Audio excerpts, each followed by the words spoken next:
All right, so welcome. We're going to do this problem here. So we're going to rotate this quadrilateral 180 degrees counterclockwise. Okay, so our fixed point is going to be 0, 0. It's also known as the center, or the fixed point is also known as the center of rotation. Okay, so 0, 0 is the origin. Okay, so I'm going to use this site right here, GeoGebra, to show my thinking. Okay, so notice we have to rotate it 180 degrees counterclockwise. But I'm going to start out with just 90 degrees first, and then I'm going to do another 90 degrees. So if this is our where our shape is, 90 degrees is going to take it over here, and then another 90 degrees is going to take it over here. Okay, so think about how I got that. All right, so here we go. So we're going to go this way. Okay, so counter. So to the left, 180 degrees. And there is my center, okay, or my fixed point, the origin. Okay, so now if I imagine the A being rotated, so I'm imagining the shape turning this way. Okay, so if I look here on the graph, okay, my point A makes this like this little square. So if I rotate that little square, that point A is going to be right over here. Now I'm going to take a look at my point C, and it goes here, and then goes 3 units up.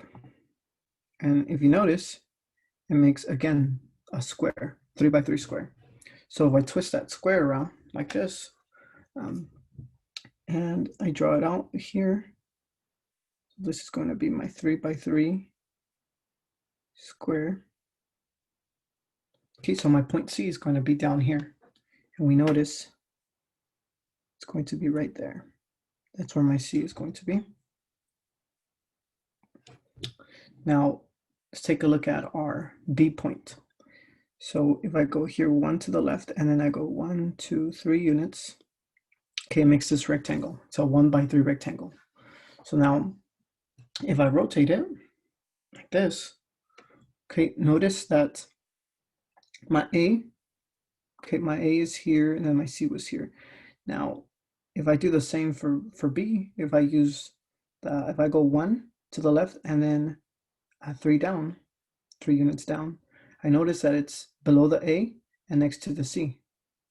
Okay, so just imagine that. So if we rotate our shape, should the B be up here or should it be down here? Okay, so if the B was actually right here, down here, notice, okay, think about, so if I put it right here, and if I label it B, okay, so without plotting point D, would that be a reflection or a rotation? So pause your video and think about this. Okay, now that you've paused your video, you've noticed that that wouldn't be correct. Okay, it would be, because B would be reflected, okay, across this x-axis, okay, across this line right here. So that wouldn't be correct. Okay, we're not looking for a reflection, we're looking for a rotation. So B would actually be, so instead of going 1 to the left, we're going to go 3 to the left, and then 1 down. So that's where our B is going to be. And now D is 4 to the left and 1 up. So instead of doing 4 to the left, we're going to go 4 down and then 1 unit to the left. Let's see. Let me move this out the way. Make some room here.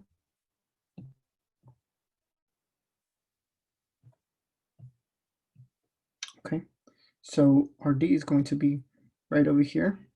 So 4 down and then 1 to the left. So now we connect these points. Okay, now think to yourself, is this correct? Does this look right?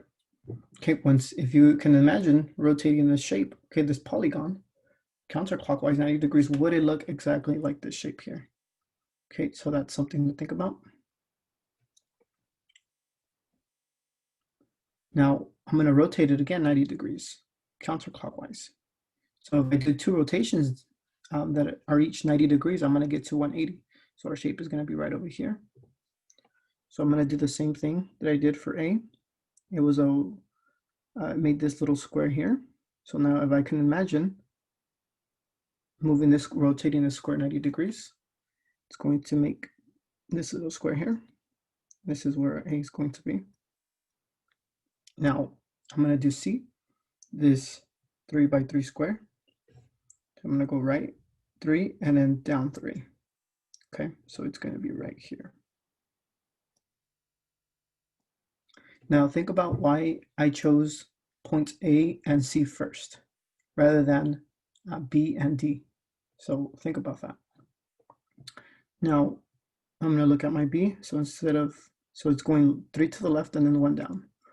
So instead of going 3 to the left and 1 down, I'm going to go 3 down and then 3 down and 1 to the right. Now think about it again. So you have the shape and you're moving it this way, 90 degrees, counterclockwise. Okay, so to the left. So C is going to be over here. Okay, so notice here's my B, top one, here's my C. Now if I rotate it 90, now my C is going to be here and my B is going to be here. And you can also use a piece of paper to help you with this. And now my D is going to be somewhere up here. So 4 to the right and then 1 down. Okay, now I connect my points.